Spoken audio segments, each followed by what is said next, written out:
Сайн байцгаана уу? Khishge Bagsh байна. I'm Khishge from Nomiin Ger. Today we will learn about Mongolian cases. In other words, noun cases.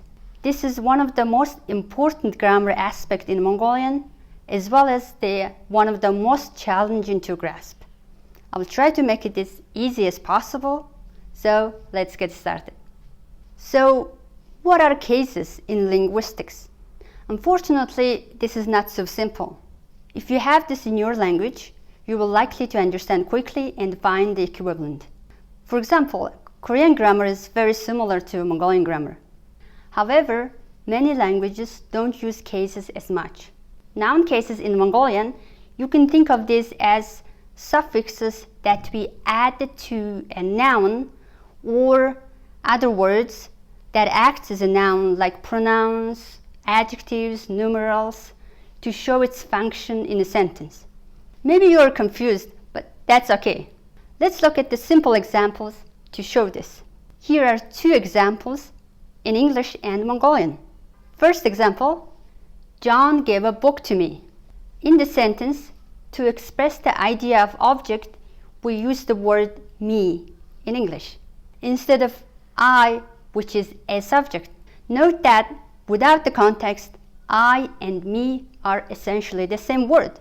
To me is a pronoun that is modified with preposition in English, but in Mongolian it would be a case, modified with a case. In Mongolian, the basic word for I is be. However, in our example sentence, we would not use be when translating into Mongolian. We would instead apply a certain case to express the function of indirect object. So we would use what is called the dative case of be, which is nadat. John nadat nom uksum. If we had used the word be, it would be John be nom uksum. This wouldn't be clear who is subject and who is object in this case. The next example is хүүхэд бөмбөгөөр тоглосон. A child played with a ball. In this instance, the suffix or, which is in English with, is a case that are modifying the noun bömbög, which is the ball. Many of these functions appear in English as prepositions, such as to, from, or of. Sometimes they're not as clear as in some other languages. For example, if you say, I called John, there's no case markers or particles or prepositions that alters the word John. We just know from the word order that the John is the object. However, when you use the pronoun instead of John, it's much clearer. It would become I called him instead of I called he. As I mentioned before, in English, the cases are often marked using the prepositions. However, in Mongolian, as in some other languages, we use suffixes that add to words. You've probably been seeing cases like this in sentences. Би Жонд энэ номыг өгсөн. Би ажил руу машинаар явдаг. Би багшаас хичээлийн цаг асуусан. Бид нар багштай ярилцсан. So that is a basic introduction of cases. Don't worry if you don't get it all. Now let's go further and look at a couple of specific cases. There are 8 cases in Mongolian language. The simplest case, which you may not notice exists, is called the nominative case. You can think of this as a lack of a case. It is even sometimes called the zero case. We should be aware of it, even though we don't need to do anything to form it. The nominative case is used for the subject of the sentence. It doesn't have a suffix, so we don't have to form it or talk about it much. Just remember it's there. So starting off in the series of videos, the first case we will really look at is the genitive case. This is also known as the possessive case. A simple but incomplete way to see this is as the English equivalent of the apostrophe s. As you know, apostrophe s is added onto nouns to make it possessive. Now let's look in Mongolian. To form this case, the added suffix is in, in. This suffix expresses the meaning of ownership of the object or a connection between two nouns or other words that are used instead of a noun. The word with the suffix modifies or describes the following word. For example, Johnny Ajil, Nomiin Ger, Хичээлийн цаг, Хүний бие, Далайн амьтан. The spelling of the genitive case is a little bit more complicated. There are lots of exceptions, but I will try my best to explain. Let's go to the slides. In masculine words, there are words with a, o, ya, yo, ending with consonant, except for in, or short vowel, which is dropped. The suffix form in will be added.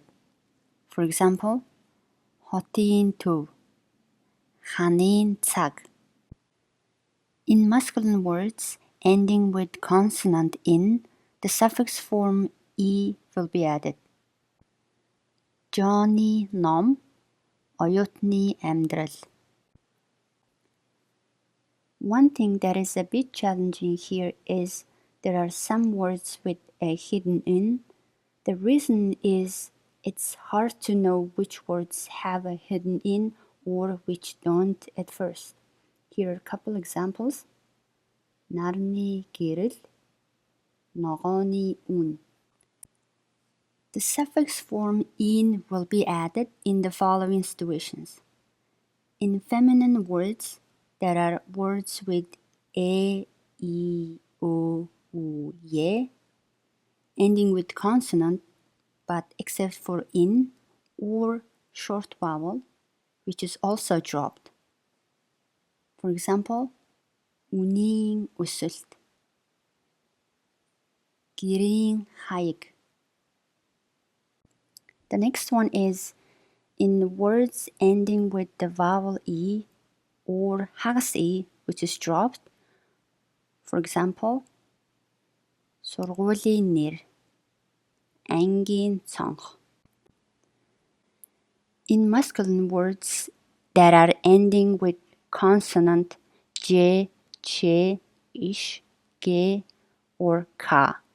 For example, цагийн ажил, багшийн ном, жолоочийн үнэмлэх.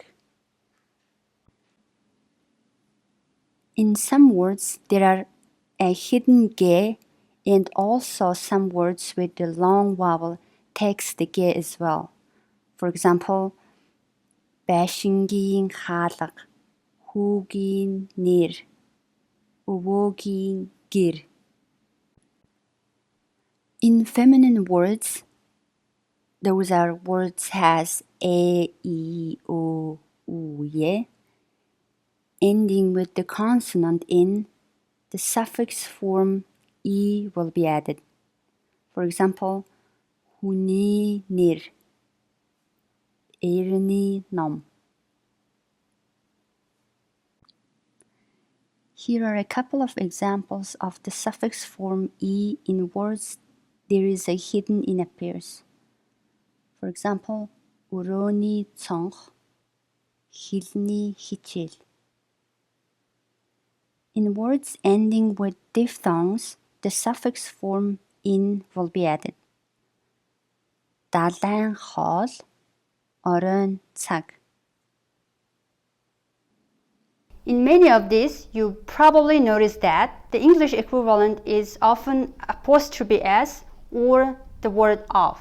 Although it is a good start to think of this as an English equivalent, there is no direct translation, and certain examples of the genitive case may be expressed in a different way. That's it. So let's review now. Number 1, there are 8 cases in Mongolian. The cases in Mongolian are usually suffixes that shows the function of a word in the sentences. Remember that not all suffixes are cases.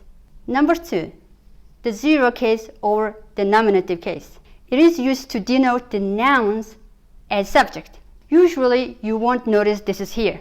You can think of this as a lack of a case. Number 3, the genitive case. It is used to express the ownership of a noun or connection between two nouns. Often in English, it's expressed as apostrophe s or the word of. Number 4, to form the genitive case, you add the suffixes in, in, depending on the word endings or the word has the masculine vowels or feminine vowels. I'm sure you have many questions about this. Please leave them in the comments below. I'll try to answer as many as possible. Also, you can be ready for the second case video in the near future. I'm Khishge from Nomiin Ger. Thank you for watching. Be sure to like this video, subscribe to our channel, and also you can visit our website for more learning materials. Bayırta, 따라오지.